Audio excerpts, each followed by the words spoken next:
Voilà. Alors, bonsoir tout le monde. Merci de vous être inscrits à ce webinaire euh, c'était quoi, comment faire Faire progresser sa progresser sa carrière, carrière. voilà, grâce à la mobilité interne. Alors, nous sommes ce soir avec Marie-Noël.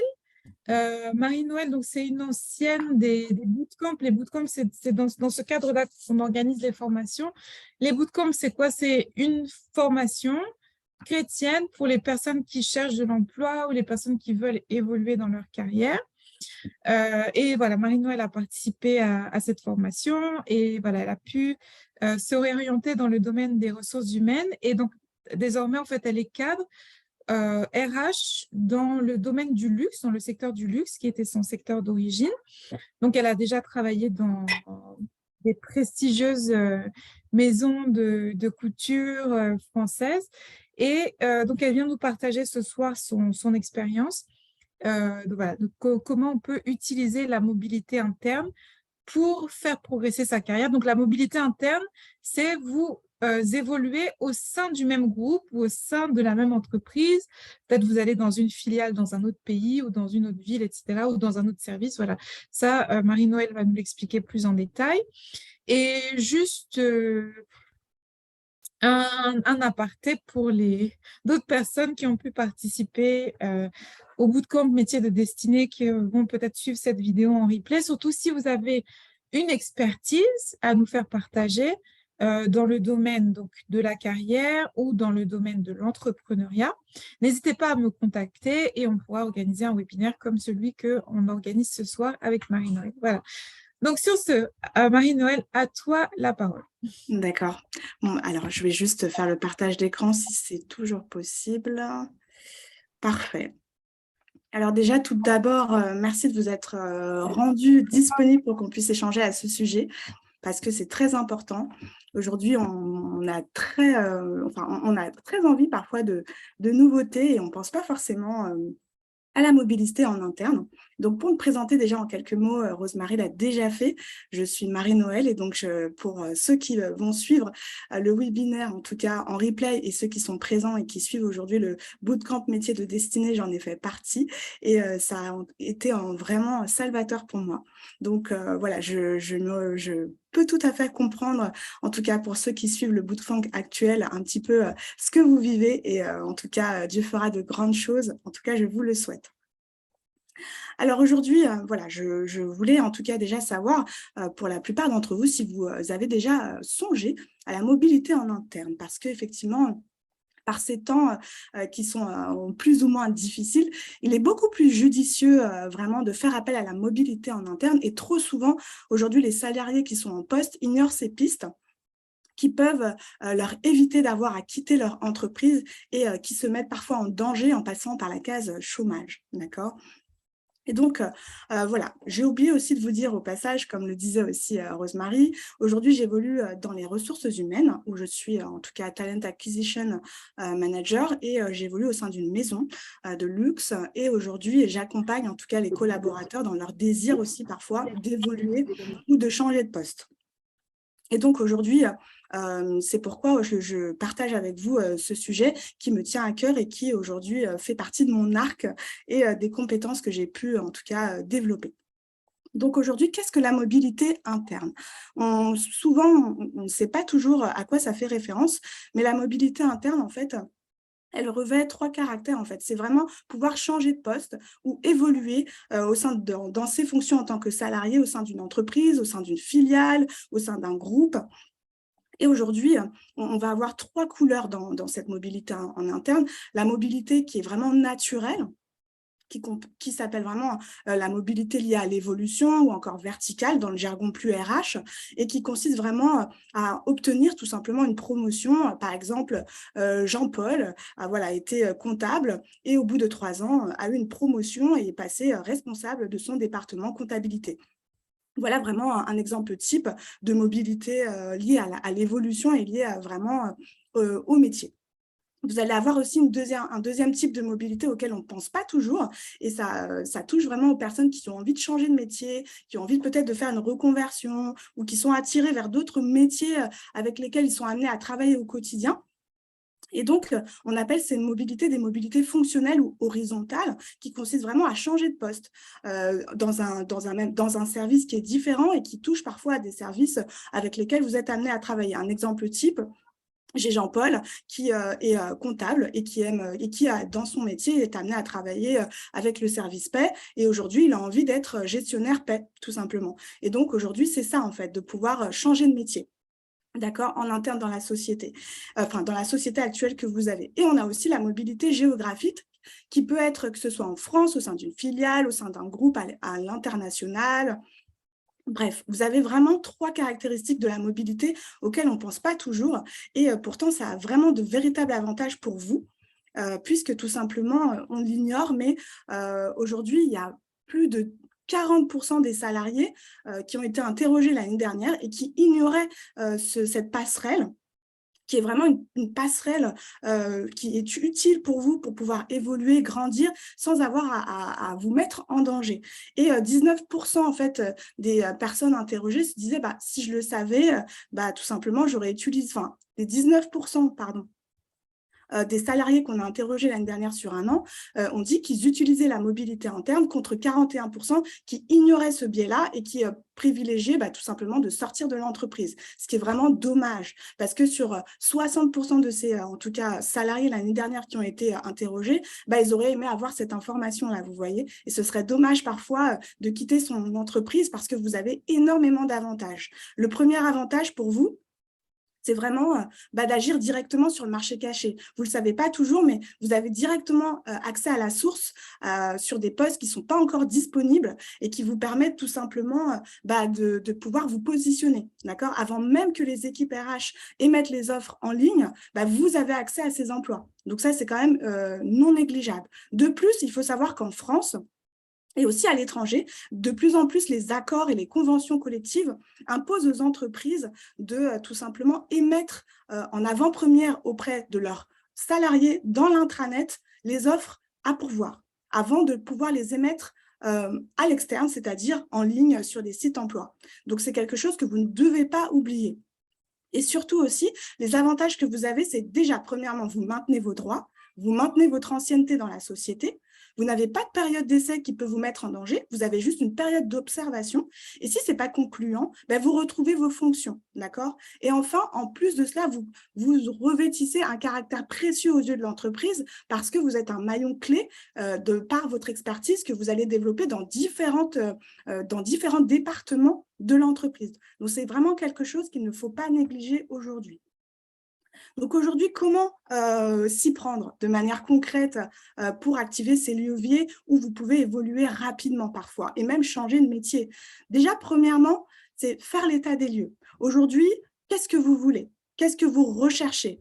Inscrivez le tout par écrit. Et pour ceux qui aujourd'hui suivent le bootcamp métier de destinée avec Rosemary, vous avez normalement suivi lors de vos premières semaines de bootcamp on va dire, quelques éléments qui vous permettent, enfin, on va dire, vous avez fait plusieurs tests, vous avez fait plusieurs exercices pour voir aujourd'hui quelle direction vous voulez prendre. C'est très important. Vous ne pouvez pas aujourd'hui on va dire, pointer devant votre manager ou votre RH sans avoir listé, pensé à votre stratégie en amont. D'accord ? C'est hyper important.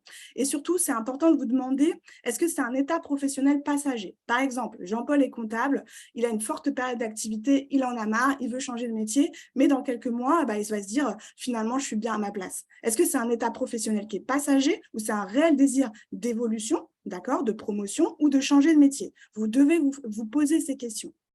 Ensuite, vous devez vous renseigner auprès du département RH ou de votre manager pour savoir s'il y a une politique de mobilité en interne ou encore s'il existe un département gestion des carrières. D'accord? Donc, 2 points à retenir, se renseigner, faire le point déjà, et ensuite se renseigner à savoir s'il y a un département gestion des carrières ou une politique de mobilité en interne. Si vous avez ces départements qui existent, vous avez juste à demander un accès à l'intranet de l'entreprise qui vous permet d'accéder aux offres d'emploi qui sont disponibles en interne. D'accord ? Et si ça n'existe pas, ce sera aussi l'occasion de semer une graine et d'impliquer votre manager. Je vais vous dire dans quelques instants en quoi ça va consister. D'accord ? J'espère que vous me suivez jusque-là. Si c'est clair pour vous. Donc, Oui, c'est clair pour moi. N'hésitez pas à vous manifester dans le chat. d'accord. Voilà. Si Voilà. vous avez Jusque-là, des j'espère questions, en tout cas que c'est clair pour vous. c'est clair. Ou mettez peut-être, tapez 1 dans le chat si c'est clair pour vous et puis on continue. D'accord. Est-ce que c'est clair, tout le monde? Laissez-moi voir. 1, OK. Moustapha, OK. 1. Marie, 1. OK, c'est bon. OK, c'est C'est bon. parfait, c'est parfait. Ouais. Ensuite, la Natacha. deuxième étape, en tout cas pour vous, va consister à tout simplement manifester votre désir. Vous ne pouvez pas juste garder ça en vous et du jour au lendemain annoncer à votre employeur, bah voilà, je pars, j'ai envie d'autre chose ou je ne vois pas d'évolution. Vous devez en tout cas évoquer votre désir et ce, à deux, on va dire, moments clés. Un entretien annuel. Voilà, si vous êtes salarié, employé ou agent de maîtrise, vous avez normalement chaque année un point, un entretien annuel avec votre manager qui vous permet de discuter de vos axes d'amélioration, de vos forces, de la direction que va prendre votre département. D'accord. Ou encore, tout simplement, si vous n'avez pas ce type d'entretien annuel qui est organisé, vous pouvez tout simplement le créer en demandant à avoir un entretien avec votre manager pour justement aborder ces sujets. D'accord ? Et donc, ce sera l'occasion vraiment de demander plus de renseignements, de partager votre envie et d'avoir le retour de votre manager. Et aussi, ce sera aussi l'occasion d'interroger votre manager. Par exemple, si vous souhaitez faire une reconversion ou changer de métier, voilà, lui demander est-ce que vous connaissez la personne en charge du département paie, hein, si je prenais l'exemple de Jean-Paul qui est comptable et qui veut peut-être évoluer sur la partie paie, la partie gestion paie, ben, d'avoir les noms et les prénoms des personnes et des responsables de département. Déjà, ça vous permet de récolter des premières informations. D'accord. Ensuite, l'étape suivante consistera vraiment à identifier votre futur manager, que ce soit en France, que ce soit à l'international, que ce soit dans l'entreprise même où vous êtes. Voilà, renseignez-vous. Ça se passe déjà par tout simplement les adresses email. On a tous une adresse email professionnelle.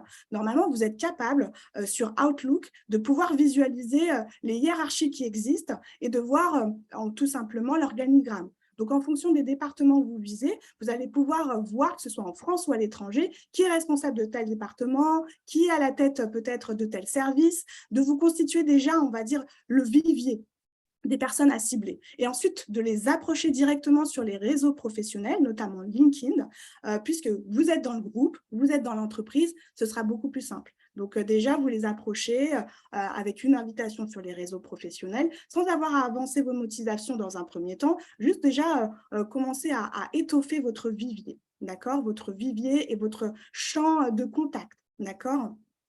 Ensuite, l'étape qui va suivre, ça sera vraiment, une fois que vous allez récolter toutes ces données, d'adresser cette fois-ci officiellement une demande par mail à votre manager en mettant votre RH en copie. Et si vous avez identifié les futurs managers des départements pour lesquels vous visez, en tout cas, que vous visez en termes de métier ou d'évolution de poste, etc., de les intégrer dans cette demande et de pouvoir demander officiellement un entretien avec ces personnes pour pouvoir évoquer votre désir et demander, chose très importante, à faire une immersion professionnelle. Une immersion professionnelle, c'est une journée de vie ma vie sur le métier que vous visez pour vous rendre compte de la réalité du poste, mais aussi pour voir peut-être les compétences qui vous manquent pour pouvoir tout simplement accéder à ce poste, voir si vous devez suivre une formation ou non, ou encore si vous devez tout simplement bénéficier d'un accompagnement spécifique, d'être peut-être formé sur certains outils, certains logiciels. C'est important. D'accord? Donc, c'est vraiment lors de cette phase que vous serez vraiment prise au sérieux, à la fois par votre manager, les RH, mais aussi par votre futur manager.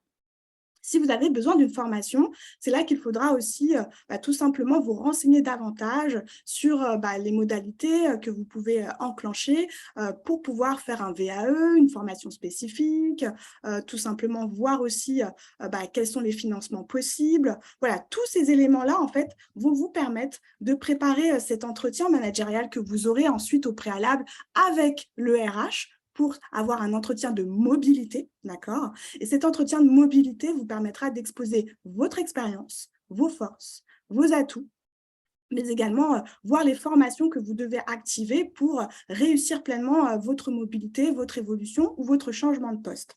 C'est important de démontrer à votre manager, à votre futur manager et aux équipes RH que vous vous êtes informés, que vous êtes formés peut-être si vous avez déjà des compétences au préalable ou que vous êtes en train de préparer le terrain pour pouvoir aller sur ces nouvelles fonctions. D'accord ? C'est très, très, très important. Et aussi, ce sera l'occasion de leur avancer les avantages pour eux. Pas besoin de publier les offres, pas de recherche, pas de budget, en tout cas, qui va être alloué pour le poste. Ils gagnent un temps qui est précieux et vous connaissez déjà les process de l'organisation. Enfin, c'est vraiment une belle image employeur auprès aussi des collaborateurs. D'accord ? Donc, c'est important pour vous d'être vraiment à l'affût et de bien préparer ces phases qui vous permettent aujourd'hui de pouvoir évoluer et de pouvoir garantir en tout cas votre succès. D'accord ? Voilà, en tout cas, pour en tout cas une brève présentation des leviers à activer pour pouvoir réussir votre carrière et en tout cas maintenir le cap vers votre évolution ou votre changement de poste sans avoir pour autant à passer par la case marché de l'externe, sans avoir à devoir quitter votre entreprise. Aujourd'hui, c'est vraiment un avantage que vous avez à le faire. Donc aujourd'hui, je vous vois tous connectés, je vois 14 personnes connectées. Donc j'aimerais en tout cas échanger avec vous pour pouvoir vous donner des pistes aussi concrètes que possible. Donc n'hésitez pas si vous avez des questions afin que je puisse partager avec vous en tout cas mon expertise et en tout cas les solutions à activer. Merci beaucoup, Marie-Noël, pour cet exposé qui était très clair. Voilà, est-ce qu'il y a, c'est le moment de notre temps d'échange interactif. Alors, est-ce qu'il y a des questions? Est-ce que il y a des gens qui, voilà, qui vivent une situation, ils aimeraient évoluer? Voilà, Marie, tu peux ouvrir ton micro? Oui, bonsoir. Bonsoir. Oui, Bonsoir. bonsoir en tant que temps. Oui. Alors moi, je me trouve en fait dans ce cas où ça fait presque 2 ans maintenant que je suis en mobilité interne. On a essayé différentes pistes avec mes RRH, dont l'immersion, mais j'ai eu plein de refus. Alors, je ne sais pas, peut-être que il y a peut-être des points que je devrais mettre en avant. Je sais pas. Je sais pas comment vous pouvez peut-être m'apporter votre Oui, aide. bien sûr. Alors, vous avez fait une immersion professionnelle, ça c'est génial. Et Non, l'issue... j'en ai pas fait justement. Ah, d'accord, vous ne l'avez pas fait, d'accord. Non, j'ai fait une formation continue et donc quand je postulais en interne, on me faisait comprendre que je n'avais pas d'expérience. J'étais trop junior, j'avais pas d'expérience. Donc mes RH m'ont dit peut-être qu'on va essayer de passer par l'immersion pour justement les explications que ça avait données. Mais ça n'a pas marché, même ça, parce que j'ai pas eu la possibilité de le faire en interne. D'accord, donc si je résume bien, vous avez aspiré à pouvoir évoluer, vous avez fait une immersion, si je comprends bien aussi, en interne, non, ou vous ne l'avez pas fait? C'est ça ma question. Vous l'avez Non, fait? elle n'a pas fait. Elle Elle l'a n'a pas pas fait, fait. d'accord, ok. Voilà. Alors, est-ce que En fait, vous avez elle est identifié... Oui, voilà, elle est repartie se former. Elle voudrait changer de métier. Elle est repartie se former à l'école. Mais par contre, toutes ces tentatives en interne, que ce soit ont de se échoué, proposer d'accord, j'ai sur saisi. d'autres postes ou de faire même l'immersion, ça ne marche pas en fait. D'accord. Alors, Marie, c'est très simple. Premièrement, est-ce que vous avez officiellement déjà identifié les personnes qui sont à la tête des services que vous visez? Est-ce que vous savez, vous avez identifié ou non les personnes qui sont à la tête des services que vous souhaitez en tout cas rejoindre? Oui, en fait, à chaque fois, on fait cette démarche avec mes RH. Elles font même jouer, pour vous dire, leur relation, mais à chaque fois, j'ai des retours négatifs, quoi. D'accord. Est-ce que vous avez demandé un entretien en tête-à-tête avec le chef de département? Non, je n'ai pas fait ça, par contre. D'accord. Alors, il conviendra vraiment, et c'est important, aussi de faire un entretien avec ce chef de département pour échanger de vive voix avec lui. Avant cela, ma question, c'est de savoir, est-ce que vous en avez informé votre N+1 et est-ce qu'il vous soutient dans votre désir de mobilité? Oui, oui, tout à fait. D'accord. Alors, c'est très simple. Là, aujourd'hui, il va falloir juste aujourd'hui lister déjà vos forces et vos faiblesses. D'accord? Vous m'avez dit que vous avez fait une formation, ça, c'est une chose très positive. Vous avez à la fois votre manager de votre côté et également les équipes RH. Le point aujourd'hui, c'est de, en tout cas, débloquer, on va dire, la next step avec le manager du département. Comme il ne vous connaît pas, il est important de l'approcher. D'accord? Donc, c'est important de demander un entretien en one-to-one avec lui pour pouvoir lui expliquer votre expertise et aussi, surtout, votre histoire. C'est vraiment à l'histoire que le manager va en tout cas avancer. Parfois, vous n'avez aucune expérience, mais ce n'est pas ça qui joue. Il faut que votre futur manager ait envie de travailler avec vous. Donc, pour ça, vous devez comme passer un entretien, mais en interne. Donc, demandez à le rencontrer déjà. Demandez à le rencontrer et préparer cette rencontre tel un entretien. D'accord? Et ensuite, exposez votre histoire, votre désir d'aller vers ce métier, ce qui vous passionne dans ce métier. Montrez-lui aussi que vous savez sur quel logiciel on doit travailler, quel est le quotidien type sur le métier que vous visez. Vous avez identifié qu'on est sur une équipe de 3, 4, 5 personnes, que vous apprenez vite, que vous avez aussi, en tout cas, les recommandations de votre manager plus des RH. Vous avez fait une formation pour pouvoir, en tout cas, solidifier cette volonté d'aller vers cette direction. D'accord? Donc, c'est important de, en tout cas, préparer cet échange et surtout de demander à rencontrer, en tout cas, le chef de département que vous visez. D'accord? Parce que en voyant votre CV, en ayant juste le retour des RH ou du manager qui vous appuie, bah, la personne, elle se dit, bah, elle est peut-être junior, je vais devoir l'accompagner. Voilà, exactement. J'ai un peu peur parce qu'aujourd'hui, on a énormément d'activités, on est en fort pic, etc., etc. Bien sûr, on peut toujours avancer des arguments négatifs et des arguments positifs. Aujourd'hui, l'importance pour vous, c'est de le rencontrer. Vous demandez à avoir un entretien avec lui, à le voir en one-to-one. Et là, vous allez débloquer la situation parce que vous allez pouvoir répondre à ses objections en lui disant « bah non, j'ai fait une formation, bah si je connais l'organisation, bah si je sais qu'on travaille sur tel logiciel, je connais le quotidien, je connais plus ou moins l'équipe, etc. etc. » Donc, approchez en direct votre futur manager, demandez à le rencontrer. Voilà, j'espère que je vous aurai donné un petit peu plus de pistes par rapport à ça et tenez-moi au courant par rapport à ça aussi. Je serais curieuse de savoir l'issue de votre rencontre en one-to-one avec votre futur manager. Merci beaucoup. Je vous en prie. Merci beaucoup, Marie-Noël. Noélie, tu peux ouvrir ton micro? Bonsoir à tous. Je suis désolée, je suis grippée. Donc, m'en voulez pas si ma voix est un peu cassée. Je voulais juste encourager Marie-Noël. Vraiment, ça tombe à pic pour moi. En tout cas, je viens aujourd'hui de signer ma mobilité interne. Aujourd'hui, c'est tout frais du 10 mars. Et ce que je voulais juste, bon, enfin, ce sera l'objet d'un témoignage. Je laisse Rosemary organiser, mais il y aura, il y a de quoi dire parce que c'est un vrai témoignage.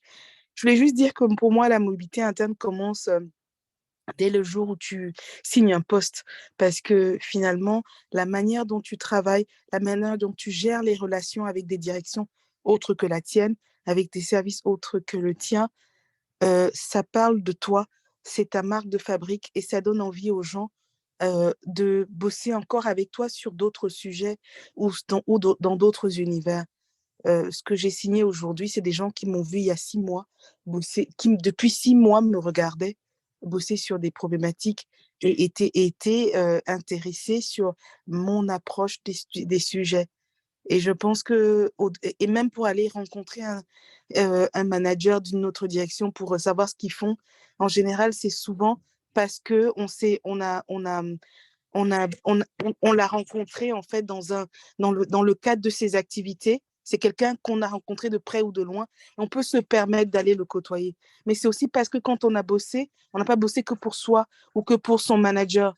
On a bossé pour l'entreprise. On a montré qu'on bossait pour l'entreprise. C'était un intérêt commun. Et la posture, elle est totalement différente quand on est dans l'intérêt commun que quand on est dans l'intérêt juste de sa petite direction à court terme. Et ça se voit. Hein. Et du coup, quand on se positionne après, on appelle quelqu'un en disant « J'aimerais te parler de ceci, j'ai envie de faire autre chose.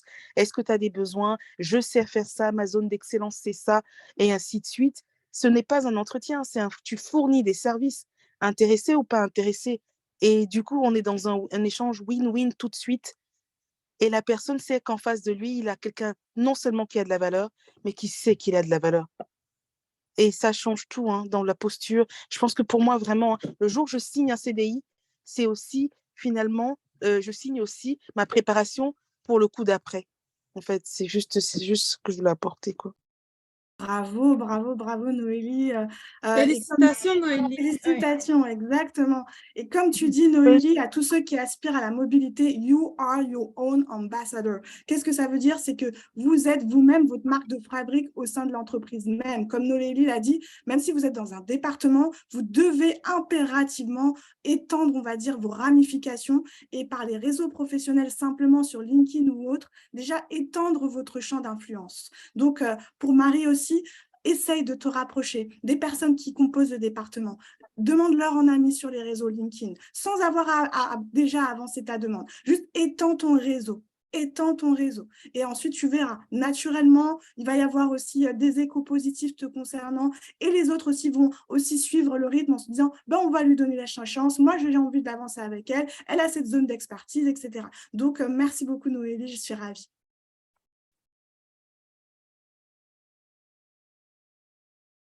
Merci à toi, Marie-Noël, et merci Rosemary. C'est un de mes mentors. Hein. Non, je suis très contente et contente de la bonne nouvelle parce que voilà, je suis la situation, comment évolue sa carrière et sa structure depuis la fin du bootcamp. Et voilà, je suis contente de cette excellente nouvelle. Donc, on va organiser ça pour que tu nous partages ton témoignage. On peut se faire une soirée témoignage ce mois de mars. Oui, et on n'oubliera pas d'inviter Marie-Noël là-dedans. Avec Voilà, grand exactement. plaisir, avec joie. Alors, est-ce qu'il y a d'autres questions? Quelqu'un d'autre veut poser des questions? Qui veut préparer sa mobilité? Qui songe à la mobilité? Qui veut savoir comment ça se passe? Voilà, qui a une question plus d'ordre pratique, en fait, par rapport à sa situation. Est-ce qu'il y a des questions? En attendant que quelqu'un se décide, je voulais savoir, par exemple, Marie-Noël, pour les gens qui veulent évoluer dans une autre ville ou dans un autre pays, est-ce que ça se passe de la même manière? C'est-à-dire, je fouille qui est le responsable de mon entreprise en Turquie et puis je le contacte. Voilà. Comment ça se passe pour l'international?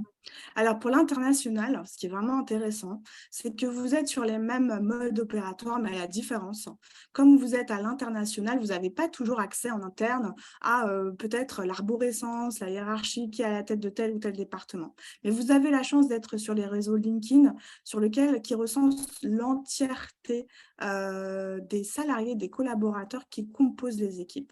Enfin, qui composent, en tout cas, que compose l'entreprise, d'accord? Donc, c'est bien de les approcher aussi. C'est aussi bien aussi de les contacter dans un premier temps, pardon. Et là, à la différence de ce que je vous disais au préalable, vous pouvez les approcher en approche directe en leur disant « Je suis actuellement en France, à Paris, au département paix », puisque je prenais l'exemple de Jean-Paul, et j'ai pu voir que j'ai pu constater que vous êtes à la tête du département Canada, et donc je serais intéressée par toute mobilité si vous avez des postes à pourvoir. J'aimerais vous rencontrer ou échanger à l'occasion d'un échange en Teams pour discuter de l'organisation de cette structure à l'étranger. Donc, n'hésitez pas cette fois-ci à être sur une approche pas dite agressive, mais dite plus proactive. D'accord. Et aussi, c'est important de vous rapprocher aussi des équipes RH en leur demandant quelles sont les modalités dans le cadre de mobilité géographique.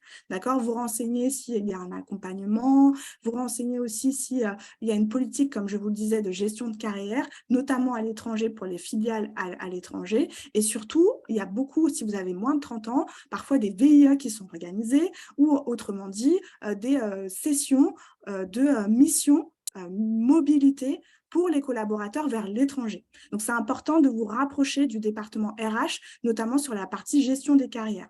Ensuite, c'est important aussi de vous rapprocher de votre intranet en interne. J'en ai parlé et trop peu de salariés aujourd'hui ont conscience qu'il y a toujours un intranet qui existe et qui vous aussi permet d'avoir les offres à pourvoir des filiales du groupe. D'accord. Donc, c'est important aussi d'avoir cette même démarche, mais beaucoup plus proactive que si vous êtes sur un même territoire, notamment la France. Voilà. Donc, c'est très bien que tu abordes ce sujet. Je voulais en donner plus de détails par rapport à ça. Okay. Et dans le cadre de la mobilité à l'international, l'immersion, ça existe ou pas du tout? Je peux dire que je veux Alors, passer 15 jours oui, en l'immersion, elle existe Russie. pour les moins de 30 ans dans le cadre d'un VIE. D'accord. Un VIE, c'est vraiment volontariat à l'international pour les entreprises. Donc, c'est VIA ou VAE, je ne me rappelle plus, excusez-moi, le terme. Et donc, vous avez cette possibilité de le faire. Il y a aussi les missions qui existent, notamment des missions qui peuvent être faites sur la France entière ou encore à l'étranger. C'est-à-dire, exemple type, on a parfois des remplacements de congés, maternité, remplacement maladie. Et à cette occasion, les équipes à l'international ouvrent des missions de 2-3 mois pour les gens du groupe qui connaissent déjà, merci, c'est bien, merci Stéphane, et donc qui ouvrent en tout cas le poste à pourvoir en interne pour les collaborateurs qui ont envie de faire une immersion à l'étranger et ou de déjà voir un petit peu comment ça se passe, par exemple, pour le cas de Jean-Paul, comptable, comment ça se passe au Canada, si il a ce désir de, en tout cas, évoluer. Donc oui, tout à fait. Et donc, c'est organisé par les services RH où ils seront accueillis en termes logistiques avec le logement,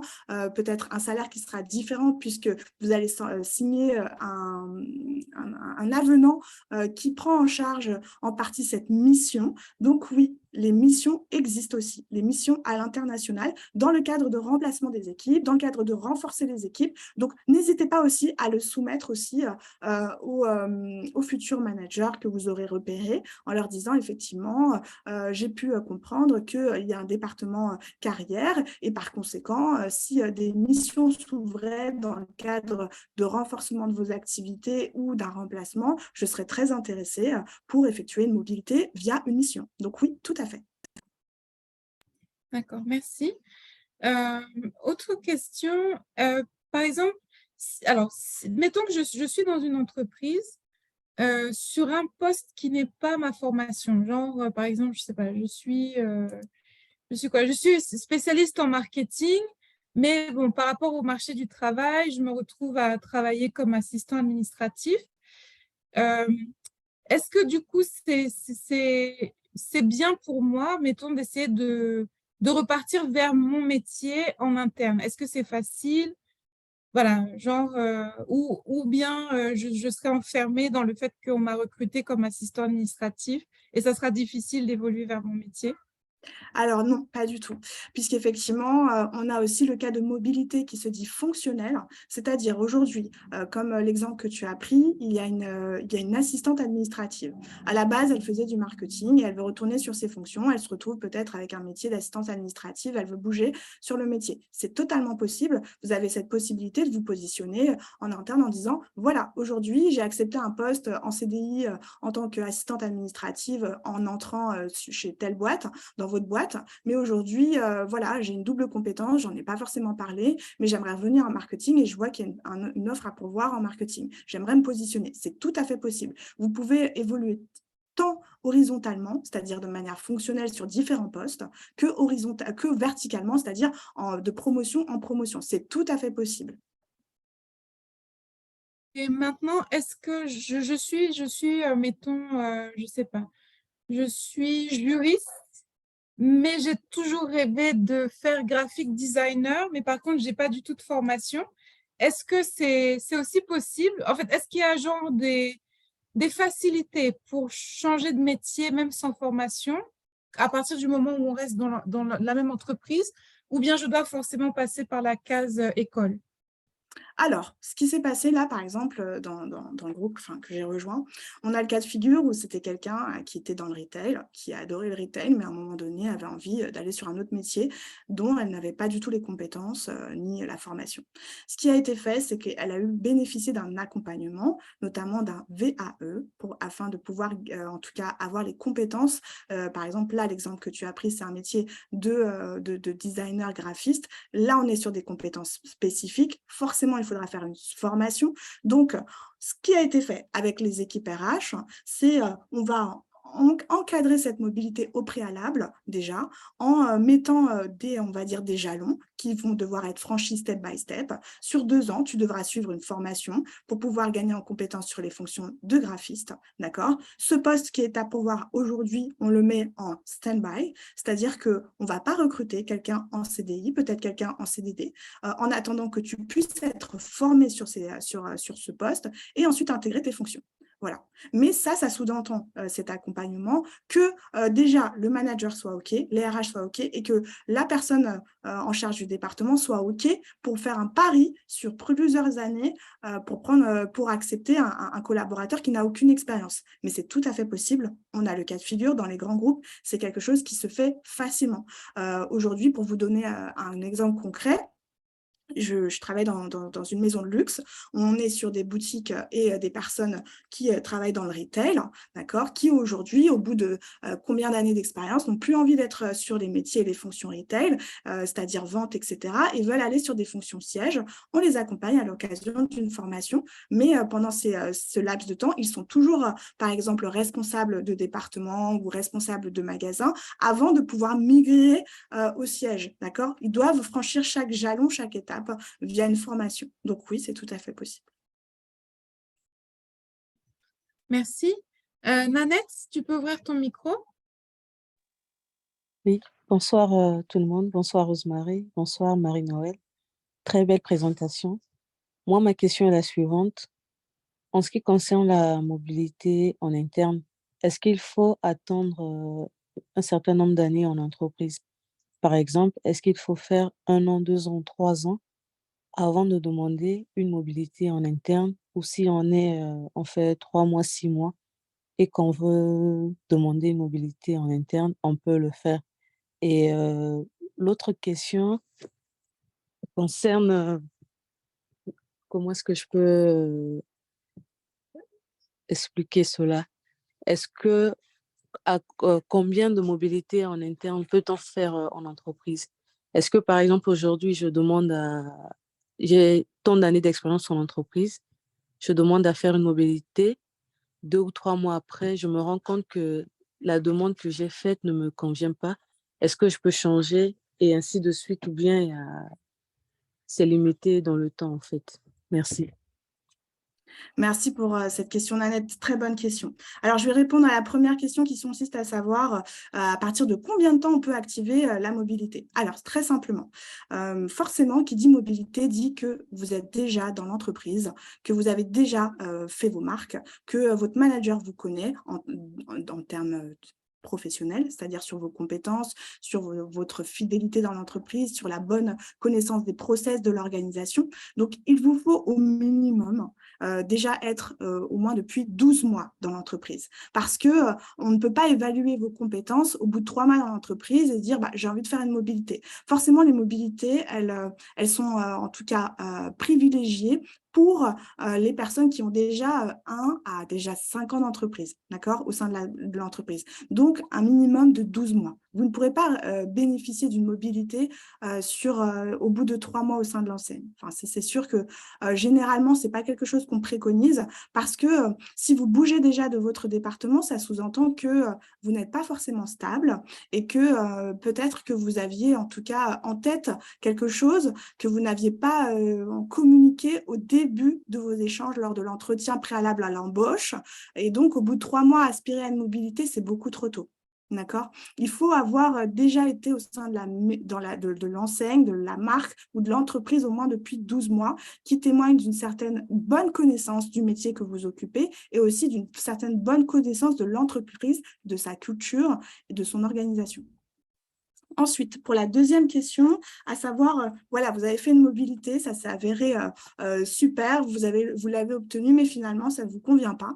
Alors, vous avez cette période, et c'est vraiment aussi l'avantage, c'est comme je l'expliquais en début de présentation, on a Jean-Paul qui est comptable, il adore son métier, mais voilà, on est dans une activité intense, il en a marre, il cherche autre chose, et finalement, il demande une mobilité, il s'avère que, on va dire, la véracité de son désir et de mobilité n'était pas vraiment fondé, c'était juste un état professionnel passager. Donc, c'est important au préalable de bien vous interroger. Et toutes les étapes que j'ai énoncées, à savoir une immersion professionnelle, prendre le temps de se renseigner, ça va déjà constituer un chemin, à savoir est-ce que vous voulez vraiment faire cette mobilité. Et c'est important de faire une immersion, ça vous permettra de vous en rendre compte. Dans tous les cas, c'est pas très grave. Si par exemple, vous vous en rendez compte que finalement c'est trop lourd, vous n'aimez pas ce poste, etc., vous avez la possibilité de tout simplement retrouver vos fonctions. On ne va pas vous lâcher dans la nature puisqu'il n'y a pas de période d'essai, mais il y a une période d'observation. Donc, si ça s'avère négatif, vous retrouvez vos fonctions, vous ne perdez pas ni en ancienneté, ni en salaire, ni quoi que ce soit. Donc, c'est aussi ça qui est sécurisé. Mais vous ne pourrez pas, en tout cas, jumper de job en job. Ce n'est pas possible. Si, en tout cas, la mobilité auquel vous aspirez ne correspond pas, vous reviendrez sur vos fonctions initiales. Ça, c'est vraiment le parachute de sécurité que les équipes, à la fois RH et votre manager, vous offriront. Mais vous n'aurez pas, en tout cas, si ça ne vous convient pas, la possibilité de jumper sur un autre poste, etc. Ce n'est pas possible. Dans tous les cas, c'est encadré. On ne va pas vous lâcher dans la fosse au lion et ensuite vous allez dans le zone numéro 1, zone numéro 2, zone numéro 3. Non, vous revenez à vos fonctions initiales. Voilà. J'espère en tout cas vous avoir donné plus de renseignements, Nanette. Oui, merci beaucoup. Merci. Mustapha, tu peux ouvrir ton micro? Bonsoir. Bonsoir. Bonsoir. Ma question est la suivante. Moi, déjà, ma formation, c'est l'archéologie. Moi, je suis diplômé de l'archéologie pendant 4 ans en Égypte pour le tourisme. Mais j'ai changé de carrière totalement. Maintenant, je travaille au Niger dans le domaine pharmaceutique. J'ai commencé délégué médical et après, j'ai obtenu plusieurs promotions jusqu'à maintenant, je suis le directeur de la société. Ma question est, est-ce que je peux occuper le même poste, mais dans une autre société, et ils vont pas me demander forcément ma formation, c'est pas la même chose que je fais, ou bien c'est normal, parce que c'est une carrière avec l'effort et l'expérience et les compétences. J'ai pu avoir beaucoup de promotions, alhamdoulilah. Mais je ne sais pas, est-ce que d'autres sociétés peuvent accepter la même chose ou bien ils vont demander forcément, non, je dois d'être diplômé de la pharmaceutique ou bien dans le domaine même. Merci pour votre question. Alors, si je résume bien, aujourd'hui, vous souhaitez passer dans une autre entreprise qui n'est pas une filiale du groupe, du coup, qui ne fait pas partie du Non, je dis groupe. à l'avenir, pas À forcément l'avenir. maintenant. Déjà, je suis déjà le directeur, mais je dis à l'avenir, peut-être si j'ai trouvé une autre société qui m'a donné une bonne offre, est-ce que je peux aller là-bas, mais je n'ai pas la formation pharmaceutique. Déjà, ma formation, c'est dans le tourisme en général, c'est en Égypte, mais j'ai trouvé le poste par hasard, et Dieu merci, avec l'effort et l'expérience, j'ai pu avoir je suis le directeur maintenant. Mais ça sera la même chose dans les autres sociétés, ou bien c'est difficile? Alors, j'ai bien saisi votre question. Alors, on s'éloigne un petit peu du sujet qui est la mobilité en interne, mais pour répondre très brièvement à votre question, tout à fait, puisque les compétences sont transférables. Donc, oui, vous pouvez tout à fait occuper des postes et des fonctions similaires si vous n'avez pas le diplôme, mais que vous avez occupé les fonctions et que vous êtes pleinement, en tout cas, vous avez pleinement acquis l'expertise nécessaire dans le domaine pharmaceutique. En tant que directeur, si vous êtes directeur, vous devriez engager une formation dans votre société actuellement pour faire en tout cas, on va dire, une remise à niveau de vos compétences. Voilà. Merci beaucoup. Après, je veux dire, quand on a l'expérience, quelqu'un qui a 10 ans d'expérience, ce que l'entreprise cherche, c'est la compétence avant le diplôme, hein. Donc, si C'est vous exact. connaissez le métier, que vous faites le job, que vous savez, je sais pas, peut-être avec vous avez augmenté le portefeuille client de 50%, vous avez des bons chiffres et tout, bon le diplôme, c'est bien, mais ce n'est pas plus important que ce que vous êtes en mesure d'apporter à l'entreprise, en fait. Les gens se complexent aussi beaucoup. Bon, parce que dans la culture francophone, le diplôme, c'est très, très, très important. Un peu moins dans la culture anglophone, mais quand on a votre niveau de responsabilité, votre expérience, tout ce que vous êtes en mesure d'apporter à une entreprise, mettez ça en avant, arrêtez de vous complexer parce que vous n'avez pas le bout de papier qui va avec. Et je dirais, si vraiment ça vous dérange, profitez-en, vous êtes en poste, vous êtes à peu près tranquille, essayez de faire une formation, un certificat quelconque, voilà, en business management ou je sais pas, voilà, peut-être pas en pharmacie, mais en gestion d'entreprise ou je sais pas quoi. Mais voilà, les francophones, arrêtez d'être quelqu'un qui a, je sais pas, 5 ans, 10 ans d'expérience sur le poste, arrêtez d'être complexé parce que vous n'avez pas le diplôme. Au bout d'un moment, voilà. Just C'est stop. exact, c'est exact. Je rejoins Voilà. Rosemary sur ce point-là. Si vous avez l'expertise et que ça fait plus de 10 ans que vous œuvrez en tant que directeur, vous n'avez pas forcément besoin de faire une formation. Après, on ne va pas se le cacher aussi. Parfois, certaines, en tout cas, certains groupes, certaines filiales internationales ont parfois besoin de cette certification, donc n'hésitez pas à la faire. Mais aujourd'hui, on ne va pas se formaliser. Aujourd'hui, les choses sont en train de changer. On ne va pas fermer la porte à quelqu'un qui a les 10 ans d'expertise, comme le disait Rosemary. Donc, c'est tout à votre honneur. Ah, tu t'es mis sur mute? Ah oui, tu as fermé ton micro. OK. Voilà. Alors, Noélie et Mustapha, si vous pouvez baisser vos mains, parce que vous avez gardé les mains levées, ou je vais Ah voilà, attendez, je vais baisser, parce que sinon ça va m'embrouiller. Voilà. Est-ce qu'il y a d'autres questions?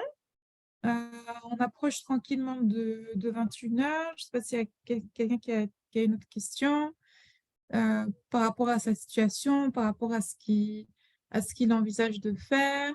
Des choses qui n'étaient pas claires par rapport à la… Ah, peut-être une chose qu'on peut aborder, parce qu'on a beaucoup parlé de, je crois, mobilité latérale, enfin, en tout cas, de fait de changer de poste.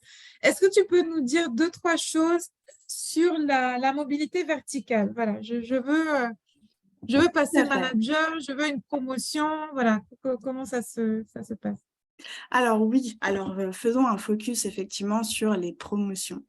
Généralement, parfois, on n'ose pas effectivement se positionner quand il y a des postes à pourvoir, ou tout simplement semer la graine, tout simplement de se dire, bah, aujourd'hui, ça fait 5 ans que je suis au sein je suis comptable au sein de telle entreprise, j'aimerais beaucoup aspirer à des fonctions managériales. Donc aujourd'hui, effectivement, merci Rosemary de l'évoquer, ce qui est important, c'est de l'évoquer lors de votre entretien annuel. Si ça fait 2 ans, 3 ans que vous évoluez sur la fonction, que ce soit en interne dans l'entreprise ou dans d'autres sociétés, et que ça fait déjà un certain temps que vous avez en tout cas l'expertise, c'est important lors de vos entretiens annuels de déjà émettre cette envie de monter sur des fonctions plus managériales, et aussi de demander à occuper des responsabilités. Naturellement, quand vous allez être à l'aise sur votre métier, votre responsable va toujours vous donner des choses et on va dire, des missions qui sont parfois plus compliquées et qui touchent tout simplement à des fonctions managériales, quitte à devenir parfois le bras droit de votre responsable, voire le référent. Donc, première étape, s'il n'y a pas de poste à pourvoir, demandez à être le référent, tout simplement, de votre département. C'est-à-dire un référent, c'est-à-dire votre responsable fera toujours appel à vous, vous êtes le bras droit de votre responsable. Donc ça vous permet déjà d'acquérir des bagages managériaux, d'avoir un transfert de compétences qui se fait naturellement entre votre responsable et vous, d'accord? Et ensuite, s'il y a des postes à pourvoir, effectivement, vous allez pouvoir vous positionner en disant effectivement, je suis bras droit, je suis le référent aujourd'hui du département. Je prenais l'exemple de Jean-Paul qui est comptable. Bah, je suis comptable depuis 5 ans, depuis 10 ans et 5 ans dans la société.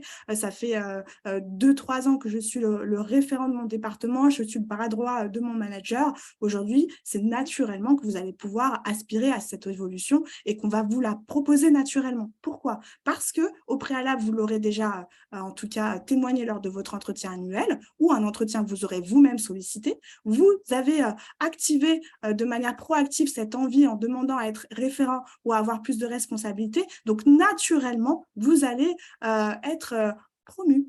Voilà, mettez déjà, on va dire, les petits cailloux sur le chemin et balisez déjà le chemin vers la promotion. Voilà.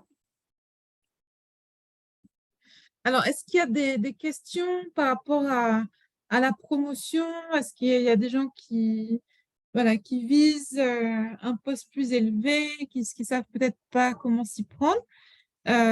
N'hésitez pas si vous avez des questions par rapport à la promotion verticale.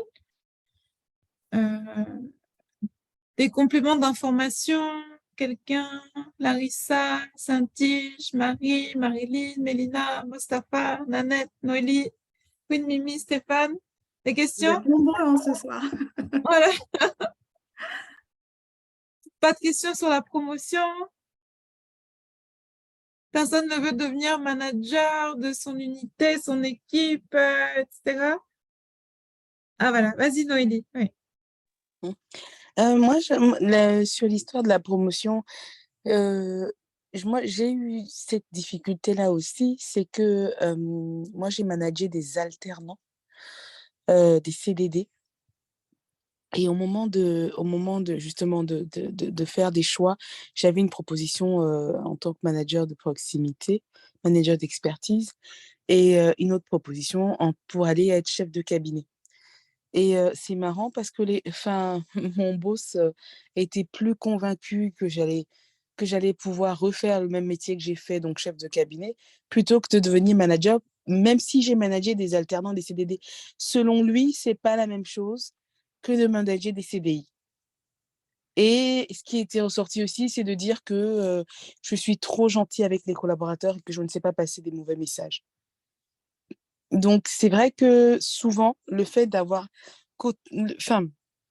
en termes de promotion, hein, sur une zone de promotion, donc la même personne te promeut, souvent ce qui se passe, c'est que les gens, ils manifestent leur crainte sur toi parce que ce n'est que sa vision, ce n'est que sa vérité en réalité. Tant qu'il ne m'a pas vu passer un mauvais message, il ne saura pas si je ne sais pas le passer. Et puis, jusqu'à preuve du contraire, un collaborateur reste un collaborateur, quel que soit son contrat, en fait, son type de contrat. Ça reste une personne qu'il faut accompagner, qu'il faut driver, qu'il faut cadrer et surtout qui doit délivrer, qui doit se délivrer sa tâche pour que ta mission soit complète. Donc, du coup, c'est vrai que moi, c'est une question à toi, Marie-Noël. Dans ce cadre-là, aujourd'hui, OK, je repars sur le même type de métier où on me ressent un peu experte là-dessus, sur de la transversalité, sur le fait d'être bras droit d'un directeur. Mais comment, quelque part, de cette passerelle-là, construire un schéma parce que, quoi qu'on dise dans les entreprises, le fait d'être manager change quelque chose sur ton processus de carrière. On a très peu de directeurs qui n'ont pas managé avant. C'est rare. On a très peu de directeurs généraux qui n'ont pas managé avant. C'est rare.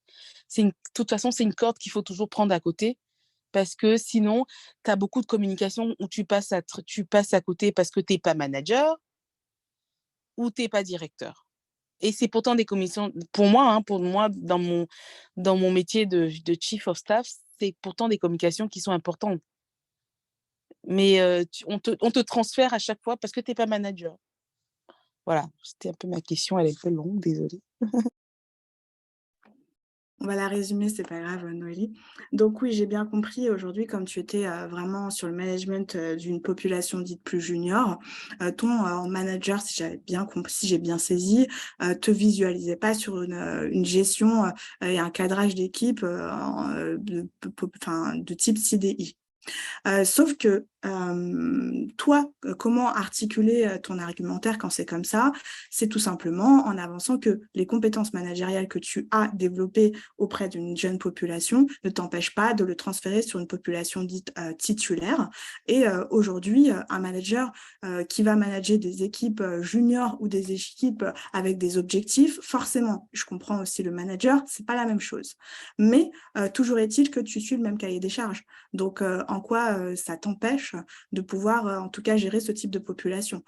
Aujourd'hui, ton manager a peut-être un mode de management que je considérais comme, on va dire, plus archaïque, c'est-à-dire autoritaire. Selon lui, un manager doit être autoritaire, mais non. de par ton management auprès d'une population plus jeune, tu as développé un management dit participatif et collaboratif. Donc, c'est à toi aussi d'avancer que tu n'as pas la même couleur managériale et ça ne t'empêche pas d'être sur un cadrage d'équipe s'il faut taper du poing ou alerter ou faire des avertissements ou recadrer les équipes parce qu'on n'atteint pas nos objectifs ou que ça ne va pas, tu es totalement capable de le faire. Donc aujourd'hui, il s'agit plus d'un regard d'expert qui ne regarde tout simplement juste ton manager, c'est un avis qui est personnel et ton manager a ce management dit autoritaire. Donc, non, aujourd'hui, tu peux tout à fait gérer une équipe en CDI et tu dois l'avancer en avançant l'argument suivant. Je suis sur un management dit participatif et collaboratif. Je ne suis pas sur un management autoritaire. Aujourd'hui, le type de management a évolué et je suis tout à fait capable de mener, en tout cas, mes missions sur une population de titulaires. Voilà, j'espère avoir répondu à ta Merci. question. Très bien. Ouais, très bien. Merci pour Ça te va, Noélie? Ouais, ça m'aiguille parce que de toute façon, très très vite dans ce genre de poste, les missions deviennent, la charge de travail devient importante. Donc, il y aura certainement une question de monter une équipe et c'est un argumentaire que je garde bien derrière ma tête. C'est ça, en fait. C'est vraiment on va dire, là, en fait, ton manager vient t'avancer des arguments d'experts. Tu vas avoir vraiment, ça s'appelle vraiment des contre-expertises d'experts, c'est-à-dire qu'un manager qui est plutôt autoritaire va se confronter à un manager avec un management participatif parce que son type de population était différente et il peut se dire, bah non, ça peut être plus compliqué parce que si ou bidule chouette. Et en fait, non, on a chaque manager a une couleur en termes de management. Et tu dois aussi en avoir conscience et l'avancer auprès de ton manager. Si tu n'en as pas conscience, bah là, il va se dire, bah oui, Noélie, je vais lui avancer ça comme disquette, sans pour autant dire qu'il a tort, hein, pas du tout. Mais c'est important d'avoir conscience de comment toi, tu manages parce que tu as eu un certain type de population et ça ne t'empêche absolument pas d'être sur des catégories et des populations titulaires. Très bien, très bien. Super. Merci beaucoup. Merci. Merci. Alors voilà, il est 21h, donc on a passé 1 heure ensemble. S'il n'y a pas d'autres questions, on va s'arrêter là. Donc, merci beaucoup, Marie-Noël. Donc, je rappelle, Marie-Noël est cadre RH dans le secteur du luxe. C'est une ancienne des bootcamps métiers de destinée. Ah, je vois Marilyn qui ouvre son micro. Tu as une question? Ah non, voilà, OK. Oui. Marilyn, tu as une question? Non, OK. Alors, donc, Marie-Noël, c'est une ancienne des bootcamps métiers de destinée. Et comme je disais en ouverture, surtout si vous aussi, vous avez participé au bootcamp et vous avez une expertise que vous voulez nous partager, soit dans le domaine de la gestion de carrière, soit dans le domaine plutôt de l'entrepreneuriat. Donc, n'hésitez pas à me faire signe et voilà, on peut organiser un webinaire comme aujourd'hui avec Marie-Noël et ça va édifier tout le monde, ça va permettre aux uns et aux autres de pouvoir peut-être débloquer, décanter des situations qui sont bloquées. Voilà, donc merci aux uns et aux autres d'avoir été là, d'avoir participé, d'avoir posé des questions. Et donc, vous aurez le replay de ce webinaire de ce soir. Pour les gens qui sont dans le groupe du bootcamp ou pour les personnes qui se sont inscrites par mail. Alors, mes excuses pour les anciens de bootcamp. En fait, j'ai perdu une personne proche dont c'était l'enterrement aujourd'hui. Et voilà, du coup, bon, j'étais un peu... Enfin bon, bref, plus le travail, du coup, je n'ai pas trop bien communiqué dans les groupes. Je m'excuse si vous avez été... surpris par ce webinaire. Je crois que j'en avais parlé, mais il y a longtemps, et j'ai oublié de vous faire un rappel. Voilà. Donc, excellente soirée. Je suis désolée, j'avais une question. Si c'est possible. Parce que je n'arrivais pas, j'avais un problème de micro. Ah, voilà. Vous voyez ouvrir le micro, après fermer le micro, donc je ne savais pas si tu avais une question, etc. Vas-y, Marie. Merci beaucoup, c'était super intéressant. Et justement, moi, j'avais une question sur le fait de personnes qui aiment affirmer leur point de vue. Bon, c'est un peu mon cas. Il faut dire que lorsque je trouve qu'une décision n'est pas très juste, j'attire l'attention des managers dessus, sur ce point-là, en disant que mais on pourrait peut-être faire comme ci, comme ça, ou ça ne correspond pas vraiment à ce qu'on fait. Parce que souvent, les managers, ils ont une vision globale, mais dans le détail, ils n'y sont pas. Donc, les décisions peuvent ne pas être, on va dire, correspondre à la réalité ou être superflues. Donc, il se trouve que j'ai eu quand même, j'ai senti que je n'étais pas la personne qui allait tout le temps dans le oui, oui, oui. Je ne suis pas du tout la personne qui fait oui à tout. Donc, est-ce que justement, je suis en mobilité, donc je me demande, est-ce que ce genre de faire pourrait bien sûr être une difficulté pour moi, puisque mon manager, s'il me présente à un autre manager en disant, écoute, celle-là, c'est une dure à cuire, elle ne va pas se laisser faire. Je ne sais pas du tout. Qu'est-ce que vous en pensez? Est-ce que dans une entreprise, pour évoluer, il faut dire oui à tout ou il ne faut pas hésiter à s'exprimer quand il le faut et à dire ce qui pourrait être amélioré? Voilà. Merci Marilyn pour cette question. Alors merci, c'est très intéressante votre question. Très simplement, il faut savoir mettre les formes tout simplement. Et premièrement, pour répondre à votre question, vous qui avez ce désir-là, vous qui êtes forte de propositions, qui n'êtes pas forcément dans le même courant de direction quand il y a des décisions qui sont prises, l'idée c'est de savoir déjà qu'est-ce que pense votre manager de du fait de le challenger. Voilà, vous challengez votre manager. Ça, c'est bien. Ça veut dire que vous avez une expertise de votre métier au niveau opérationnel qui vous permet aujourd'hui de challenger votre manager sur des directions qu'il veut prendre. D'accord ? Par exemple, aujourd'hui, on va peut-être mettre en place un nouveau process. Non, je ne suis pas d'accord parce qu'on perd plus de temps, c'est plus long, c'est pas efficace, on a déjà tel outil qui nous permet d'avoir ces données-là, etc. Donc, c'est bien d'avoir du répondant. C'est bien de pouvoir apporter des réponses et de parfois montrer à son manager qu'il est dans l'erreur. Mais il y a aussi les formes. Ça, c'est important. Il faut pouvoir aussi mettre les formes. Et comment savoir ce qu'en pense votre manager? C'est tout simplement lors de votre entretien annuel. Est-ce que vous avez eu un entretien annuel qui vous permet d'avoir déjà un feedback de la part de votre manager sur la manière dont vous vous comportez au quotidien, s'il apprécie, etc. Ça vous permettra de voir aujourd'hui si c'est quelque chose qui est apprécié ou au contraire qui ne l'est pas. Et ensuite, c'est aussi un avantage de dire à votre manager, si en tout cas il vous fait la remarque lors de votre entretien annuel ou lors d'un entretien professionnel que vous aurez vous-même initié, de lui dire, mais aujourd'hui, je suis experte sur ma fonction, c'est naturellement que je vous challenge et que je suis aussi votre sentinelle qui vous permet de vous alerter si on ne va pas dans la bonne direction. Donc, il faut aussi y mettre les formes. Après, si vous êtes tout le temps dans une posture vindicative, bon, là, effectivement, il y aura peut-être d'autres points à revoir et peut-être ça, c'est autre chose, mais il n'y a rien de négatif en soi. Tout est au contraire positif dans la mesure où c'est pour l'atteinte des objectifs à la fois business et aussi, on va dire, fonctionnels et opérationnels de votre service. Merci beaucoup, très, très clair. Merci. Alors, merci. Noélie, c'est une ancienne main ou c'est une nouvelle main? C'est une ancienne main, je suis vois désolée. C'est l'ancienne main. D'accord, ok, il n'y a pas de problème. Ok, voilà. Alors, donc là, je pense qu'on a éclusé toutes les questions. Donc, merci d'avoir participé. Je suis vraiment ravie. Merci d'avoir participé. J'espère vous avoir nourri. Et merci, coach, de m'avoir permise d'intervenir à l'occasion de ce webinaire. You are so blessed. Merci, amen, merci. Donc, merci aux uns et aux autres. Bonne soirée. Et voilà, vous allez recevoir le replay. Bonne soirée tout le monde. Merci Marie-Noël et bonne soirée à tous. Merci Rosemary. Merci, bonne soirée. Merci. Merci beaucoup. Bonne soirée. Bonne soirée. Merci. Merci et bonne soirée tout le monde.